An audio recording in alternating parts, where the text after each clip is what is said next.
Hello friends, आज हम बात करेंगे Aditya Birla capital quarter one result.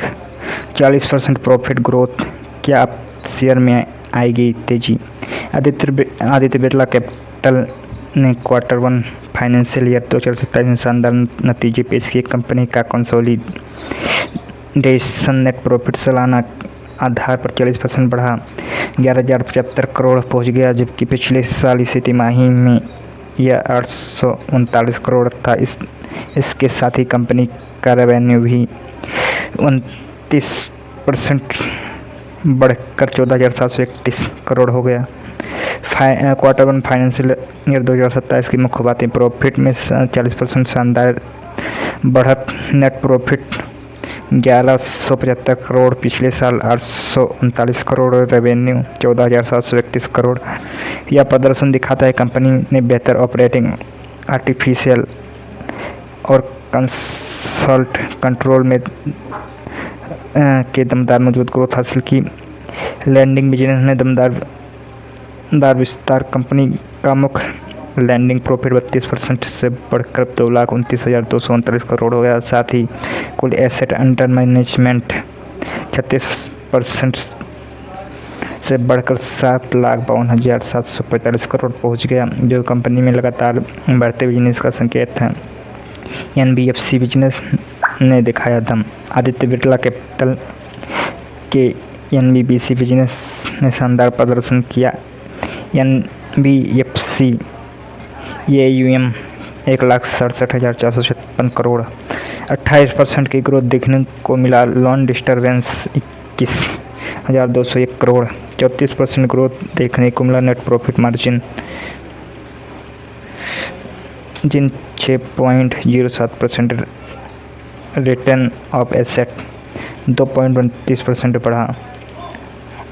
Housing finance business में record growth. Housing finance segment में कंपनी का सबसे मजबूत प्रदर्शन करने वाला कारोबार रहा। डिस्ट्रीब्यूशन 7,575 करोड़, 29% को ग्रोथ देखने को मिला।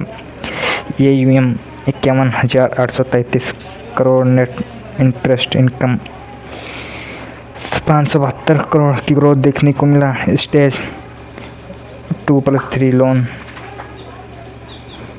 0.78, एसेट क्वालिटी में बहुत बड़ा सुधार। ROE 2.12%। इंश्योरेंस बिजनेस भी मजबूत। Life insurance first year premium 952 crore रहा, PBT 61 crore. Health insurance growth, return premium 21,96,000 crore, पिछले साल 52 करोड़ के घाटे से इस बार 18 करोड़ की मुनाफे की वसूली की। Asset management AUM 4,27,675 crore, PAT 309 crore, पिछले साल PAT 267 crore. Quarter one result के संकेत मिलते हैं। प्रॉफिट रेवेन्यू से ज़्यादा तेज़ी से बढ़ा है। एनबीएफसी, हाउसिंग फाइनेंस, इंश्योरेंस और एसेट मैनेजमेंट सभी बिजनेस में मजबूत ग्रोथ देखने को मिली। एसेट क्वालिटी में सुधार हुआ और ख़राब लोन कम हुए। कंपनी की डिजिटल स्ट्रेटजी और ओमनी चैनल मॉडल का फ़ायदा बिजनेस में साफ दिखाई दे रहा है। निवेशक के लिए नज़र रखने वाली बात है, आने वाली तिमाही में लोन ग्रोथ और एसेट क्वालिटी पर नज़र रहेगी। इंटरेस्ट रेट साइकिल पर असर मार्जिन पर पड़ सकता है। अगर यही ग्रोथ जारी रही तो कंपनी में लॉन्ग टर्म बिजनेस आउटलुक को मजबूती मिल सकती है। आपकी क्या राय है? क्या आदित्य बिरला कैपिटल के मजबूत क्वार्टर वन रिजल्ट के बाद इस शेयर में तेज़ी देखने को मिल सकती है? अपनी राय कमेंट में बताएं। ऐसे ही stock market, quarter one result और बिजनेस अपडेट के लिए सब्सक्राइब करें।